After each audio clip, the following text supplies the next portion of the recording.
ಸಚಿವ ಸಂಪುಟ ಸಭೆ ಎಲ್ಲರೂ ಕಾಯ್ತಾ ಇದ್ದಂತ ಬಹು ನಿರೀಕ್ಷಿತ ಸಚಿವ ಸಂಪುಟ ಸಭೆ ಈಗ ಆರಂಭ ಆಗಿದೆ. ಎಲ್ಲ ಸಚಿವರು ಕೂಡ ಸಭೆಯಲ್ಲಿ ಭಾಗಿಯಾಗಿದ್ದಾರೆ. ಜಾತಿ ಗಣತಿ ವರದಿ ಸಿದ್ದು ಸಂಪುಟವೇ ಛಿದ್ರ ವರದಿ ವಿಚಾರವಾಗಿ ಸಿದ್ದರಾಮಯ್ಯ ಸಂಪುಟವೇ ಇಬ್ಬಾಗ. ಜಾತಿ ಗಣತಿ ವರದಿ ಸಂಬಂಧ ಮಂತ್ರಿಗಳಲ್ಲಿ ಸಿಕ್ಕಾಪಟ್ಟೆ ಭಿನ್ನಾಭಿಪ್ರಾಯ ಇದೆ. ಯಾವುದೇ ಕಾರಣಕ್ಕೂ ವರದಿ ಜಾರಿ ಬೇಡ ಅಂತ ಕೆಲವರು ವಾದವನ್ನ ಮಾಡ್ತಾ ಇದ್ದಾರೆ. ಸಿಎಂಗೆ ನೇರವಾಗಿ ಹೇಳಿದ್ದಾರೆ ಪ್ರಬಲ ಸಮುದಾಯದ ಮಂತ್ರಿಗಳು. ಇತ್ತ ವರದಿ ಪರವಾಗಿ ಅಹಿಂದ ಶಾಸಕರ ಪ್ರಬಲ ಬ್ಯಾಟಿಂಗ್. ವರದಿ ಜಾರಿಯಿಂದ ಯಾರಿಗೂ ಏನೂ ಸಮಸ್ಯೆ ಇಲ್ಲ. ವರದಿ ಪರ ಅಹಿಂದ ಸಮುದಾಯದ ಮಂತ್ರಿಗಳು ಬಹುಪರಾಕ್ ಹೇಳ್ತಾ ಇದ್ದಾರೆ. ಜಾತಿ ಗಣತಿ ವರದಿ ವಿಚಾರ ಇದೆಯಲ್ಲ, ಇದು ಕಾಂಗ್ರೆಸ್ ಪಕ್ಷವನ್ನೇ ಛಿದ್ರ ಮಾಡುವಂಗೆ ಕಾಣಿಸ್ತಾ ಇದೆ. ವರದಿ ವಿಚಾರವಾಗಿ ಸಿದ್ದರಾಮಯ್ಯ ಸಂಪುಟವೇ ಇಬ್ಬಾಗ ಆಗಿರುವುದೀಗ ಜಾತಿ ಗಣತಿ ವರದಿ ಸಂಬಂಧ ಮಂತ್ರಿಗಳಲ್ಲೇ ಸಿಕ್ಕಾಪಟ್ಟೆ ಭಿನ್ನಾಭಿಪ್ರಾಯ ಕಂಡು ಬರ್ತಾ ಇದೆ. ಯಾವುದೇ ಕಾರಣಕ್ಕೂ ವರದಿ ಜಾರಿ ಮಾಡೋದು ಬೇಡ ಅಂತ ಪ್ರಬಲ ಸಮುದಾಯದ ನಾಯಕರು ಹೇಳ್ತಾ ಇದ್ದಾರೆ ಸಿಎಂಗೆ. ಇತ್ತ ವರದಿ ಪರವಾಗಿ ಅಹಿಂದ ಶಾಸಕರು ಪ್ರಬಲವಾಗಿ ಬ್ಯಾಟಿಂಗ್ ಮಾಡ್ತಾ ಇದ್ದಾರೆ. ವರದಿ ಜಾರಿ ಆಗೋದ್ರಿಂದ ಯಾರಿಗೂ ಕೂಡ ಏನೂ ಸಮಸ್ಯೆ ಆಗೋದಿಲ್ಲ. ವರದಿ ಪರವಾಗಿ ಅಹಿಂದ ಸಮುದಾಯದ ಮಂತ್ರಿಗಳು ನಿಂತ್ಕೊಂಡಿದ್ದಾರೆ ಮತ್ತು ವರದಿ ಜಾರಿ ಆಗಬೇಕು ಅನ್ನೋ ನಿಟ್ಟಿನಲ್ಲಿ ಹೇಳ್ತಾ ಇರೋದನ್ನ ಕೂಡ ಗಮನಿಸ್ತಾ ಇದ್ದೀವಿ. ಯಾವಾಗ ಮೊನ್ನೆ ಒಂದು ಸಂಪುಟ ಸಭೆ ನಡೆದು ಅವತ್ತು ಈ ಜಾತಿ ಗಣತಿ ವರದಿ ಮಂಡನೆ ಆಯಿತು, ಅವತ್ತಿಂದಲೂ ಕೂಡ ಈ ವಿಚಾರ ದೊಡ್ಡ ಮಟ್ಟದಲ್ಲಿ ಚರ್ಚೆ ನಡೀತಾ ಇದೆ. ಇದನ್ನ ಬಹಿರಂಗ ಮಾಡಿಬಿಟ್ರೆ, ಈ ವರದಿಯನ್ನ ಬಿಡುಗಡೆ ಮಾಡಿಬಿಟ್ರೆ, ಈಗ ಪ್ರಬಲ ಸಮುದಾಯಗಳು ಅಂತ ಏನು ಕರೆಸ್ಕೊಳ್ತಾ ಇದಾವಲ್ಲ, ಆ ಸಮುದಾಯವು ಕೆಳಗಡೆ ಬಂದ್ಬಿಡ್ತಾವೆ ಎರಡೂ ಕೂಡ. ಹಾಗಾಗಿನೇ ರಾಜಕೀಯ ಪ್ರಾತಿನಿಧ್ಯ ಕಡಿಮೆ ಆಗ್ತಾ ಹೋಗುತ್ತೆ ಆ ಎರಡು ಸಮುದಾಯಗಳ ನಾಯಕರಿಗೆ. ಇದರಿಂದ ಎಲ್ಲೋ ಒಂದ್ ಕಡೆ ಆ ಎರಡೂ ಪ್ರಬಲ ಸಮುದಾಯಗಳ ನಾಯಕರು ವರದಿ ಜಾರಿಯಾಗೋದನ್ನ ತಡೆ ಹಿಡಿತಾ ಇದ್ದಾರೆ ಅಂತಾನೆ ಹೇಳಲಾಗ್ತಾ ಇದೆ. ಇನ್ನೊಂದು ಕಡೆ ಸಿಎಂ ಸಿದ್ದರಾಮಯ್ಯನವರು ಜೊತೆಗೆ ಕಾಂಗ್ರೆಸ್ನ ಘಟಾನುಘಟಿ ನಾಯಕರುಗಳು ಒಂದಿಷ್ಟು ಜನ ಅಂದ್ರೆ ಅಹಿಂದ ನಾಯಕರು ಹೇಳ್ತಾ ಇರುವಂತ ವಿಚಾರ ಏನಪ್ಪಾ ಅಂತ ಅಂದ್ರೆ, ಇದು ಜಾತಿ ಗಣತಿ ಅಲ್ಲ, ಸೊ ಯಾಕೆ ತಲೆ ಕೆಡಿಸ್ಕೊಳ್ಬೇಕು? ಸಾಮಾಜಿಕವಾಗಿ ಆರ್ಥಿಕವಾಗಿ ಜನ ಯಾವ ರೀತಿಯಾಗಿದ್ದಾರೆ, ಜನರ ಪರಿಸ್ಥಿತಿ ಹೇಗಿದೆ ಅನ್ನೋದನ್ನ ನಾವು ಸಮೀಕ್ಷೆ ನಡೆಸಿದ್ದೇವೆ ಅಷ್ಟೇ. ಇದು ಜಾತಿ ಗಣತಿ ಅಲ್ಲ, ಡೋಂಟ್ ವರಿ ಅನ್ನೋ ನಿಟ್ಟಿನಲ್ಲಿ ಸಿಎಂ ಸಿದ್ದರಾಮಯ್ಯನವರು ಕೂಡ ಹೇಳಿಕೆಯನ್ನ ಕೊಟ್ಟಿದ್ರು. ಇಷ್ಟೆಲ್ಲ ಹೇಳಿದ್ರು ಕೂಡ ವೀರಶೈವ ಲಿಂಗಾಯತ ನಾಯಕರು ಕೂಡ ಒಪ್ಕೊಳ್ಳೋದಕ್ಕೆ ರೆಡಿ ಇಲ್ಲ. ಮತ್ತೊಂದು ಕಡೆ ಒಕ್ಕಲಿಗ ಸಮುದಾಯದ ನಾಯಕರು ಕೂಡ ಒಪ್ಕೊಳ್ಳೋದಕ್ಕೆ ರೆಡಿ ಇಲ್ಲ. ಗಮನಿಸಿದ್ವಿ ನಾವು, ಡಿಸಿಎಂ ಡಿಕೆ ಶಿವಕುಮಾರ್ ಅವರೇ ಒಕ್ಕಲಿಗ ನಾಯಕರ ಸಭೆಯನ್ನ ಕರೆದು ಚರ್ಚೆಯನ್ನ ಕೂಡ ಮಾಡಿದ್ದಾರೆ. ಒಂದು ನಿಲುವನ್ನ ತೆಗೆದುಕೊಳ್ತೇವೆ ನಾವು ಈ ಒಂದು ಜಾತಿ ಗಣತಿ ವಿಚಾರಕ್ಕೆ ಸಂಬಂಧಪಟ್ಟಂತೆ ಅನ್ನೋ ನಿಟ್ಟಿನಲ್ಲಿ ಮಾತನಾಡಿದ್ರು ಡಿಸಿಎಂ ಡಿಕೆ ಶಿವಕುಮಾರ್. ಇದೆಲ್ಲದರ ನಡುವೆ ಈಗ ಸಭೆ ಕೂಡ ಆರಂಭ ಆಗಿದೆ, ಸಂಪುಟ ಸಭೆ. ಈ ಸಭೆಯಲ್ಲಿ ಎಲ್ಲರೂ ಕೂಡ ಒಕ್ಕೊರಲಿನಿಂದ ಒಂದು ನಿರ್ಧಾರವನ್ನ ತೆಗೆದುಕೊಳ್ಳಬೇಕು.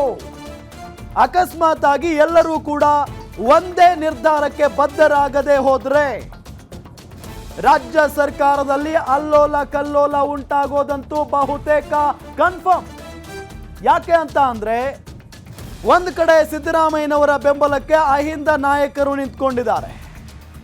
ಅವರು ಹೇಳ್ತಾ ಇರೋದು ವರದಿಯಿಂದ ಯಾರಿಗೂ ಕೂಡ ಸಮಸ್ಯೆ ಆಗೋದಿಲ್ಲ, ವರದಿ ಬಿಡುಗಡೆಗೆ ನಮ್ಮ ಒಪ್ಪಿಗೆ ಇದೆ, ಸೊ ನೋ ಪ್ರಾಬ್ಲಮ್ ಅಂತ ಹೇಳಿ ಸಿಎಂ ಸಿದ್ದರಾಮಯ್ಯನವರ ಮೇಲೆ ಒತ್ತಡವನ್ನ ಹೇರ್ತಾ ಇದ್ದಾರೆ ಅಹಿಂದ ನಾಯಕರು. ಇತ್ತ ಮತ್ತೊಂದು ಕಡೆ ರಾಜ್ಯದ ಪ್ರಬಲ ಸಮುದಾಯಗಳಾದ ವೀರಶೈವ ಲಿಂಗಾಯತ ಮತ್ತು ಒಕ್ಕಲಿಗ ಸಮುದಾಯದ ಸಚಿವರು ಮತ್ತು ಶಾಸಕರು ಸಿಎಂ ಸಿದ್ದರಾಮಯ್ಯನವರ ಮೇಲೆ ಮತ್ತೊಂದು ರೀತಿಯಾದಂತಹ ಒತ್ತಡವನ್ನ ಹೇರ್ತಾ ಇರೋದು, ಯಾವುದೇ ಕಾರಣಕ್ಕೂ ವರದಿ ಜಾರಿ ಆಗೋದು ಬೇಡ ಅಂತ ಹೇಳಿ. ಹಾಗಾಗಿನೇ ಸಚಿವರ ನಡುವೆನೆ ಸಿಕ್ಕಾಪಟ್ಟೆ ಭಿನ್ನಾಭಿಪ್ರಾಯ ಎದ್ದು ಕಾಣಿಸ್ತಾ ಇದೆ. ಯಾವ ರೀತಿಯಾದಂತ ನಿರ್ಧಾರವನ್ನ ತೆಗೆದುಕೊಳ್ತಾರೆ ಸಿಎಂ ಸಿದ್ದರಾಮಯ್ಯನವರು? ಅಡಕತ್ತರಿಯಲ್ಲಿ ಸಿಕ್ಕಾಕೊಂಡಿದ್ದಾರೆ ಮುಖ್ಯಮಂತ್ರಿ ಸಿದ್ದರಾಮಯ್ಯ. ಒಂದು ಕಡೆ ಪ್ರಬಲ ಸಮುದಾಯಗಳ ನಾಯಕರು, ಮತ್ತೊಂದು ಕಡೆ ಅಹಿಂದ ನಾಯಕರು. ತಮ್ಮ ಕನಸು ಈಡೇರುತ್ತಾ ಇಲ್ವಾ? ಸಿಎಂ ಸಿದ್ದರಾಮಯ್ಯನವರಂತೂ ತುದಿಗಾಲಲ್ಲಿ ನಿಂತಿದ್ದಾರೆ ಈ ಒಂದು ವರದಿಯನ್ನ ಜಾರಿ ಮಾಡೋದಕ್ಕೆ. ಅವರೇ ಈ ಹಿಂದೆ ಮುಖ್ಯಮಂತ್ರಿ ಆಗಿದ್ದಂಥ ಸಂದರ್ಭದಲ್ಲಿ ಮಾಡಿಸಿದ್ದಂಥ ಸರ್ವೆ ಇದು, ಸಮೀಕ್ಷೆ ಇದು. ಈಗ ಅದನ್ನ ಬಿಡುಗಡೆ ಮಾಡೋದಕ್ಕೆ ಎಲ್ಲ ರೀತಿಯಲ್ಲೂ ಕೂಡ ತಯಾರಿಯನ್ನ ಮಾಡಿಕೊಂಡಿದ್ದಾರೆ. ಆದರೆ ಬಹಳಷ್ಟು ವಿರೋಧವೂ ಕೂಡ ವ್ಯಕ್ತವಾಗ್ತಾ ಇದೆ. ಅವೈಜ್ಞಾನಿಕ ಸಮೀಕ್ಷೆ ಇದು ಅನ್ನೋ ನಿಟ್ಟಿನಲ್ಲಿ ಪ್ರಬಲ ಸಮುದಾಯಗಳ ನಾಯಕರು ಹೇಳ್ತಾ ಇದ್ದಾರೆ. ಮತ್ತೊಮ್ಮೆ ಬೇಕಾದ್ರೆ ಜಾತಿ ಗಣತಿ ಮಾಡಲಿ, ನಾವು ಒಪ್ಕೊಳ್ತೇವೆ, ಆದರೆ ಇದನ್ನ ಮಾತ್ರ ಒಪ್ಕೊಳ್ಳೋದಿಲ್ಲ. ಬಿಕಾಸ್ ಈ ವರದಿಯಲ್ಲಿ ಬಂದಿರುವಂತ ತಮ್ಮ ತಮ್ಮ ಸಮುದಾಯಗಳ ಜನಸಂಖ್ಯೆ ಇದೆಯಲ್ಲ, ಅದು ಗೋಲ್ಮಾಲ್, ಕಡಿಮೆ ಇದೆ, ನಮ್ಮ ಜಾತಿ ಜನಸಂಖ್ಯೆ ಜಾಸ್ತಿ ಇದೆ ಅಂತ ಹೇಳ್ತಾ ಇದ್ದಾರೆ.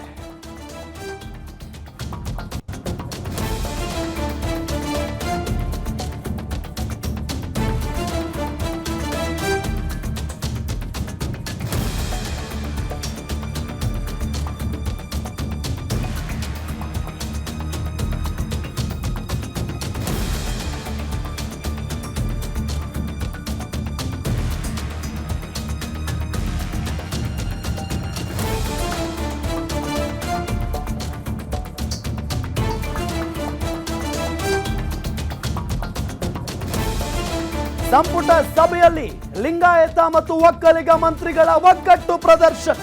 ವರದಿ ವಿರುದ್ಧ ಬಲವಾಗಿ ನಿಂತ ಲಿಂಗಾಯತ ಮತ್ತು ಒಕ್ಕಲಿಗ ಮಂತ್ರಿಗಳು. ಸಿದ್ದರಾಮಯ್ಯ ಮುಂದೆ ಲಿಂಗಾಯತ ಒಕ್ಕಲಿಗ ಮಂತ್ರಿಗಳು ಬಿಗಿಪಟ್ಟು ಹಿಡಿದಿದ್ದಾರೆ. ಸಾರ್, ಇದರಿಂದ ಲಾಭಕ್ಕಿಂತ ನಷ್ಟನೇ ಹೆಚ್ಚು, ಯೋಚನೆ ಮಾಡಿ, ನೋಡ್ಕೊಳ್ಳಿ, ಬೇಡ ಅವಸರ ಅಂತ ಹೇಳ್ತಾ ಇದ್ದಾರೆ ಅನ್ನೋದು ಗೊತ್ತಾಗ್ತಾ ಇದೆ. ಸಭೆಗೆ ಹೋಗೋದಕ್ಕಿಂತ ಮುಂಚೆ ಒಂದೆರಡು ದಿನಗಳ ಕಾಲ ನಾವು ಲಿಂಗಾಯತ ಮತ್ತು ಒಕ್ಕಲಿಗ ನಾಯಕರ ಮಾತುಗಳನ್ನ ಕೇಳಿಸ್ಕೊಂಡಿದ್ವಿ. ಕೇವಲ ಅಂದ್ರೆ ಒಕ್ಕಲಿಗ ಸಮುದಾಯದ ನಾಯಕರು ಮಾತನಾಡುವಾಗ ಕೇವಲ ಒಕ್ಕಲಿಗ ಸಮುದಾಯಕ್ಕೆ ಮಾತ್ರ ಅನ್ಯಾಯ ಆಗಿಲ್ಲ, ವೀರಶೈವ ಲಿಂಗಾಯತ ನಾಯಕ ಸಮುದಾಯಕ್ಕೂ ಕೂಡ ಅನ್ಯಾಯ ಆಗಿದೆ. ವೀರಶೈವ ಲಿಂಗಾಯತ ಸಮುದಾಯಕ್ಕೂ ಕೂಡ ಅನ್ಯಾಯ ಆಗಿದೆ ಜನಸಂಖ್ಯೆ ಲೆಕ್ಕಾಚಾರದಲ್ಲಿ ಅನ್ನೋ ನಿಟ್ಟಿನಲ್ಲಿ ಹೇಳಿಕೆಯನ್ನ ಕೊಡ್ತಾ ಇದ್ರು. ಇತ್ತ ವೀರಶೈವ ಲಿಂಗಾಯತ ನಾಯಕರು ಮಾತನಾಡಬೇಕಾದ್ರೂ ಕೂಡ ಅಷ್ಟೇ, ಕೇವಲ ನಮ್ಮ ಸಮುದಾಯಕ್ಕೆ ಮಾತ್ರ ಅಲ್ಲ, ಸಣ್ಣ ಪುಟ್ಟ ಸಮುದಾಯಗಳಿಗೂ ಅನ್ಯಾಯ ಆಗಿದೆ, ಇತ್ತ ಒಕ್ಕಲಿಗ ಸಮುದಾಯಕ್ಕೂ ಕೂಡ ಅನ್ಯಾಯ ಆಗಿದೆ ಅನ್ನೋ ನಿಟ್ಟಿನಲ್ಲಿ ಮಾತನಾಡ್ತಾ ಇದ್ರು. ಅದೇ ರೀತಿಯಾದಂತಹ ಒಗ್ಗಟ್ಟನ್ನ ಇವತ್ತು ಸಚಿವ ಸಂಪುಟ ಸಭೆಯಲ್ಲಿ ಆ ಎರಡೂ ಸಮುದಾಯದ ನಾಯಕರು ಪ್ರದರ್ಶನ ಮಾಡ್ತಾ ಇದ್ದಾರೆ, ಒಗ್ಗಟ್ಟು ಪ್ರದರ್ಶನ ಮಾಡ್ತಾ ಇದ್ದಾರೆ. ವರದಿ ವಿರುದ್ಧ ಬಲವಾಗಿ ನಿಂತ್ಕೊಂಡಿದ್ದಾರೆ ಲಿಂಗಾಯತ ಮತ್ತು ಒಕ್ಕಲಿಗ ಸಚಿವರು. ಸಿದ್ದರಾಮಯ್ಯನವರ ಮುಂದೆ ಬಿಗಿಪಟ್ಟು ಹಿಡಿದು ಕೂತಿದ್ದಾರೆ. ಸರ್, ಇದರಿಂದ ಲಾಭ ಆಗೋದಕ್ಕಿಂತ ನಷ್ಟನೇ ಹೆಚ್ಚು, ನೋಡ್ಕೊಳ್ಳಿ, ಯೋಚನೆ ಮಾಡಿ, ಬೇಡ ಇದು ಅಂತ ಹೇಳ್ತಾ ಇದ್ದಾರಂತೆ. ನೋಡಿ, ಎಕ್ಸಾಕ್ಟ್ಲಿ ಹೌದು. ಈಗ ಹೆಂಗಾಗ್ಬಿಟ್ಟಿದೆ ಅಂತ ಅಂದ್ರೆ ವಿಪಕ್ಷಗಳು ಅವರದ್ದೇ ಆದ ರೀತಿಯಲ್ಲಿ ವಿರೋಧವನ್ನ ವ್ಯಕ್ತಪಡಿಸ್ತಾ ಇದ್ದಾರೆ, ಅದು ಬೇರೆ ವಿಚಾರ. ಫಾರ್ ಎಕ್ಸಾಂಪಲ್, ಮಾಜಿ ಸಿಎಂ ಕುಮಾರಸ್ವಾಮಿ ಇವತ್ತು ಒಂದು ಪೋಸ್ಟ್ ಮಾಡಿದ್ರು ಎಕ್ಸ್ ಖಾತೆಯಲ್ಲಿ. ಆರಾಮಾಗಿದ್ದಂತ ರಾಜ್ಯವನ್ನ ಜಾತಿ ಜ್ವಾಲೆಯಲ್ಲಿ ಮಿಂದೇಳುವಂತೆ ಮಾಡಿದ್ದಾರೆ ಸಿಎಂ ಸಿದ್ದರಾಮಯ್ಯನವರು. ಜಾತಿ ಜಾತಿ ಅಂತ ಬಳೆದಾಡುವ ರೀತಿಯಲ್ಲಿ ಮಾಡಿಬಿಟ್ಟಿದ್ದಾರೆ ರಾಜ್ಯದ ಜನರನ್ನ ಅನ್ನೋ ನಿಟ್ಟಿನಲ್ಲಿ ಆಕ್ರೋಶವನ್ನ ಹೊರ ಹಾಕಿದ್ರು ಮಾಜಿ ಸಿಎಂ ಕುಮಾರಸ್ವಾಮಿ ಅವರು. ಅದು ವಿಪಕ್ಷದವರ ದಾಟಿ, ವಿಪಕ್ಷದವರ ಆರೋಪ, ವಿಪಕ್ಷದವರ ಒಗ್ದಾಳಿ ಒಂದು ಕಡೆ ಬಿಟ್ಟು ಬಿಡೋಣ. ಆದರೆ ಸ್ವಪಕ್ಷದ ನಾಯಕರು ಒಪ್ಕೊಂಡಿದ್ದಾರ, ನಮ್ಮ ಮುಖ್ಯಮಂತ್ರಿಗಳು ಇದನ್ನ ಮಾಡಿಸಿದ್ದಾರೆ ಈ ಒಂದು ವರದಿಯನ್ನ, ಹಾಗಾಗಿ ಒಪ್ಕೊಂಡು ಬಿಡೋಣ ಒಕ್ಕೋರಲಿನಿಂದ ಒಗ್ಗಟ್ಟಿನಿಂದ ಅಂತ ಹೇಳಿ. ನೋ, ಸ್ವಪಕ್ಷದ ಸಚಿವರು, ಅದರಲ್ಲೂ ಲಿಂಗಾಯತ ಮತ್ತು ಒಕ್ಕಲಿಗ ನಾಯಕರು ಪ್ರಬಲವಾಗಿ ವಿರೋಧವನ್ನು ವ್ಯಕ್ತಪಡಿಸ್ತಾ ಇದ್ದಾರೆ. ಯಾರೋ ಯಾಕೆ? ಡಿಸಿಎಂ ಡಿಕೆ ಶಿವಕುಮಾರ್ ಒಕ್ಕಲಿಗ ಸಮುದಾಯದ ಪ್ರಭಾವಿ ನಾಯಕರಲ್ಲಿ ಒಬ್ರು, ರಾಜ್ಯದ ಉಪಮುಖ್ಯಮಂತ್ರಿಗಳು, ಅವರು ಕೂಡ ವರದಿ ಬಿಡುಗಡೆಗೆ ಆಕ್ಷೇಪವನ್ನ ಎತ್ತಿದ್ದಾರೆ. ಅವರು ಕೂಡ ಸಿದ್ದರಾಮಯ್ಯನವರಿಗೆ ಆಲ್ಮೋಸ್ಟ್ ಹೇಳಿರಬಹುದು, ಹೇಳಿರ್ತಾರೆ, ಈ ವರದಿ ಏನಾದರೂ ಬಿಡುಗಡೆ ಆದ್ರೆ ಕಾಂಗ್ರೆಸ್ ಪಕ್ಷಕ್ಕೆ ಲಾಭಕ್ಕಿಂತ ನಷ್ಟನೇ ಜಾಸ್ತಿ ಅಂತ ಹೇಳಿ. ಮೊನ್ನೆ ಶಾಮನೂರು ಶಿವಶಂಕರಪ್ಪನವರು ಒಂದು ಮಾತು ಹೇಳ್ತಾರೆ, ನಮ್ಮ ಸಮುದಾಯವನ್ನ ಎದುರಾಕೊಂಡು ರಾಜಕಾರಣ ಮಾಡ್ತೀರಾ ನೀವು? ಯಾರೋ ಬೇರೆಯವರು ಹೇಳಿದ್ದಲ್ಲ ಇದು. ಗ್ಯಾರಂಟಿ ನ್ಯೂಸ್ ನಲ್ಲಿ ಸಂಪುಟ ಸಭೆಯ ಪಿನ್ ಟು ಪಿನ್ ಮಾಹಿತಿ. ಸಂಪುಟ ಸಭೆಗೂ ಮುನ್ನ ಸಿದ್ದರಾಮಯ್ಯ ಡಿಕೆಶಿ ಪ್ರತ್ಯೇಕ ಸಭೆಯನ್ನ ನಡೆಸಿದ್ದಾರೆ. ಸಭೆಗೂ ಮುನ್ನ ಡಿಕೆಶಿ ಜೊತೆಗೆ ಪ್ರತ್ಯೇಕವಾಗಿ ಚರ್ಚೆ ಮಾಡಿದ್ದಾರೆ ಸಿಎಂ. ಸಭೆಯಲ್ಲಿ ಕುಳಿತಿದ್ದ ಡಿಕೆಶಿಯನ್ನ ಕರೆಸಿಕೊಂಡಿದ್ದಾರೆ ಸಿದ್ದರಾಮಯ್ಯನವರು. 10 ನಿಮಿಷಗಳ Siddaramaiah DK Shivakumar secret talk. Guarantee ನ್ಯೂಸ್ನಲ್ಲಿ ಸಂಪುಟ ಸಭೆಯ ಪಿನ್ ಟು ಪಿನ್ ಡೀಟೇಲ್ಸ್. ಸಂಪುಟ ಸಭೆಗೂ ಮುನ್ನ ಮುಖ್ಯಮಂತ್ರಿಗಳು ಉಪಮುಖ್ಯಮಂತ್ರಿಗಳು ಪ್ರತ್ಯೇಕವಾಗಿ 10 ನಿಮಿಷಗಳ ಕಾಲ ಸಭೆಯನ್ನ ನಡೆಸಿದ್ದಾರೆ, ಅಂದ್ರೆ ಚರ್ಚೆ ಮಾಡಿದ್ದಾರೆ. ಹಾಗಾದ್ರೆ ಈ ಇಬ್ಬರು ನಾಯಕರ ನಡುವೆ ಆಗಿರುವಂತ ಮಾತುಕತೆ ಏನು? ಯಾವ ರೀತಿಯಾದಂತ ಚರ್ಚೆ ಆಯಿತು ಈ ಇಬ್ಬರು ನಾಯಕರ ನಡುವೆ? ಮುಖ್ಯಮಂತ್ರಿ ಮತ್ತು ಉಪಮುಖ್ಯಮಂತ್ರಿಗಳ ನಡುವೆ ನಡೆದಿರುವಂತ ಮಾತುಕತೆ ಏನು? ಅದು ಕೂಡ ಸಂಪುಟ ಸಭೆಗೂ ಮುನ್ನ 10 ನಿಮಿಷಗಳ ಕಾಲ ಉಭಯ ನಾಯಕರು ಮಾತುಕತೆಯನ್ನ ನಡೆಸಿದ್ದಾರೆ. ಪ್ರತಿಯೊಬ್ಬರು ರಾಜ್ಯದ ಜನ ಕಾದು ಕೂತಿದ್ದಂತ ಕ್ಷಣ ಇದು. ಸಚಿವ ಸಂಪುಟ ಸಭೆ ಈ ದಿನಕ್ಕೆ ಮುಂದೂಡಿಕೆ ಮಾಡಿದಂತಹ ಸಂದರ್ಭದಲ್ಲಿ ಅವತ್ತಿನಿಂದಲೂ ಕಾದು ಕೂತಿದ್ರು ರಾಜ್ಯದ ಜನ. ಇವತ್ತು ಯಾವ ರೀತಿಯಾದಂತಹ ತೀರ್ಮಾನವನ್ನ ಮಾಡ್ತಾರೆ ಸಿಎಂ ಸಿದ್ದರಾಮಯ್ಯನವರು ಅಂತ ಹೇಳಿ. ಒಂದು ಕಡೆ ಸಿಎಂ ಸಿದ್ದರಾಮಯ್ಯನವರು ತಮ್ಮ ಸಚಿವರ ಅಭಿಪ್ರಾಯವನ್ನ ಕೂಡ ಈ ಸಂದರ್ಭದಲ್ಲಿ ಸಂಗ್ರಹಣೆ ಮಾಡ್ತಾರೆ, ಅದರಲ್ಲಿ ಯಾವುದೇ ರೀತಿಯಾದಂತ ಅನುಮಾನ ಬೇಡ. ಆದ್ರೆ ಸಂಪುಟದಲ್ಲಿ ಹೈಯೆಸ್ಟ್ ಒಂದು ಲಿಂಗಾಯತ ಸಮುದಾಯದ ಸಚಿವರಿದ್ದಾರೆ, ಮತ್ತೊಂದು ಒಕ್ಕಲಿಗ ಸಮುದಾಯದ ಸಚಿವರಿದ್ದಾರೆ. ಆ ಎರಡೂ ಸಮುದಾಯಗಳ ನಾಯಕರೇನಿದಾರಲ್ಲ ವಿರೋಧವನ್ನ ವ್ಯಕ್ತಪಡಿಸ್ತಾ ಇದ್ದಾರೆ. ಸರ್ ಬೇಡ, ನಮ್ಮ ಪಕ್ಷಕ್ಕೆ ಈ ವರದಿ ಬಿಡುಗಡೆಯಿಂದ ಆಗೋ ಲಾಭಕ್ಕಿಂತ ನಷ್ಟನೇ ಜಾಸ್ತಿ, ಯೋಚನೆ ಮಾಡಿ ಅನ್ನೋ ನಿಟ್ಟಿನಲ್ಲಿ ಕಿವಿ ಮಾತನ್ನ ಹೇಳ್ತಾ ಇದ್ದಾರೆ ಅನ್ನೋದು ಗೊತ್ತಾಗ್ತಾ ಇರುವಂತ ವಿಚಾರ. ಮತ್ತೊಂದು ಕಡೆ ಸಭೆ ಆರಂಭಕ್ಕೂ ಮುನ್ನ ಸಿಎಂ ಸಾಹೇಬರು ಡಿಸಿಎಂ ಡಿಕೆ ಶಿವಕುಮಾರ್ ಅವರನ್ನ ಪರ್ಸನಲ್ ಆಗಿ ಕರೆದುಕೊಂಡು ಮಾತನಾಡ್ತಾರಂತೆ. ಹಾಗಾದ್ರೆ ಆ ಇಬ್ಬರು ನಾಯಕರ ನಡುವೆ ನಡೆದಿರುವಂತಹ ಮಾತುಕತೆ ಏನು? ಒಂದು ಕಡೆ ಡಿಸಿಎಂ ಡಿಕೆ ಶಿವಕುಮಾರ್ ಅವರು ವರದಿ ಬಿಡುಗಡೆಗೆ ವಿರೋಧವನ್ನ ವ್ಯಕ್ತಪಡಿಸಿದ್ದಾರೆ.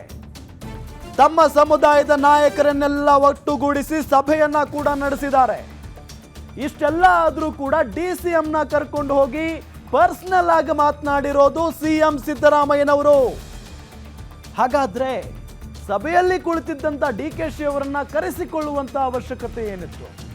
10 ನಿಮಿಷಗಳ ಕಾಲ ಏನು ಮಾತನಾಡಿದ್ರು ಮುಖ್ಯಮಂತ್ರಿಗಳು ಮತ್ತು ಉಪಮುಖ್ಯಮಂತ್ರಿಗಳು? ಗ್ಯಾರಂಟಿ ನ್ಯೂಸ್ ನಿಮಗೆ ಪಿನ್ ಟು ಪಿನ್ ಡೀಟೇಲ್ಸ್ ಅನ್ನ ಕೊಡ್ತಾ ಹೋಗುತ್ತೆ. ಸಂಪುಟ ಸಭೆಯ ವಿಚಾರಕ್ಕೆ ಸಂಬಂಧಪಟ್ಟಂತೆ ಏನ್ ಚರ್ಚೆ ಆಗ್ತಾ ಇದೆ ಒಳಗಡೆ, ಯಾವ ರೀತಿಯಾದಂತಹ ತೀರ್ಮಾನವನ್ನ ಕೈಗೊಳ್ತಾರೆ ಮುಖ್ಯಮಂತ್ರಿಗಳು, ಎಲ್ಲದರ ಬಗ್ಗೆಯೂ ಕೂಡ ನಿಮ್ಮ ಗ್ಯಾರಂಟಿ ನ್ಯೂಸ್ ಸವಿಸ್ತಾರವಾಗಿ ಮಾಹಿತಿಯನ್ನ ನೀಡ್ತಾ ಹೋಗುತ್ತೆ. ಗಮನಿಸ್ತಾ ಇದ್ದೀವಿ, ಈ ಸಂಪುಟ ಸಭೆಗೋಸ್ಕರ ಎಲ್ಲರೂ ಕೂಡ ಕಾದು ಕೂತಿದ್ರು. ಸಂಪುಟ ಸಭೆ ಯಾವತ್ತು ಮುಂದೂಡಿಕೆ ಆಯಿತೋ ಅವತ್ತಿನಿಂದಲೂ ಕೂಡ ಒಬ್ಬೊಬ್ಬ ನಾಯಕರು ಒಂದೊಂದು ರೀತಿಯಾದಂತಹ ಹೇಳಿಕೆಯನ್ನ ಕೊಡ್ತಾ ಇದ್ರು. ಅದರಲ್ಲೂ ವೀರಶೈವ ಲಿಂಗಾಯತ ನಾಯಕರು ಇದರ ಬಗ್ಗೆ ಬಹಿರಂಗವಾಗಿ ಎಲ್ಲೂ ಕೂಡ ಮಾತನಾಡೋಕೆ ಸಿದ್ಧ ಇರಲಿಲ್ಲ. ಎಂ ಬಿ ಪಾಟೀಲ್ ಅವರು ಹೇಳ್ತಾರೆ, ನಾವೇ ಪ್ರಭಾವಿ ಸಚಿವರಿದ್ದೀವಿ, ನಮ್ಮದೇ ಸರ್ಕಾರ ಇದೆ, ನಾವು ಬಹಿರಂಗವಾಗಿ ಹೇಳಿಕೆಯನ್ನ ಕೊಟ್ಬಿಟ್ರೆ ನಮ್ಮ ಸರ್ಕಾರವನ್ನ ನಾವೇ ಬಿಟ್ಟುಕೊಟ್ಟಂತಾಗುತ್ತೆ. ಸಂಪುಟ ಸಭೆ ಇದೆ, ಅದರಲ್ಲಿ ನಮ್ಮ ಅಭಿಪ್ರಾಯವನ್ನ ವ್ಯಕ್ತಪಡಿಸ್ತೀವಿ ಅನ್ನೋ ನಿಟ್ಟಿನಲ್ಲಿ ಹೇಳಿಕೆಯನ್ನ ಕೊಟ್ಟಿದ್ರು ಎಂ ಬಿ ಪಾಟೀಲ್. ಬಸವರಾಜ್ ಶಿವಗಂಗಾ ಅಂತ ಒಬ್ಬರು ಶಾಸಕರಿದ್ದಾರೆ ಕಾಂಗ್ರೆಸ್ನಲ್ಲಿ. ಅವರು ವೀರಶೈವ ಲಿಂಗಾಯತ ಸಚಿವರೇನಿದಾರಲ್ಲ, ಎಲ್ಲರೂ ರಾಜೀನಾಮೆ ಕೊಟ್ಬಿಡಿ, ನೀವು ನಮ್ಮ ಸಮಾಜ ಉಳಿಸಲ್ಲ ನೀವು ಅನ್ನೋ ನಿಟ್ಟಿನಲ್ಲಿ ಮಾತನಾಡಿದ್ರು.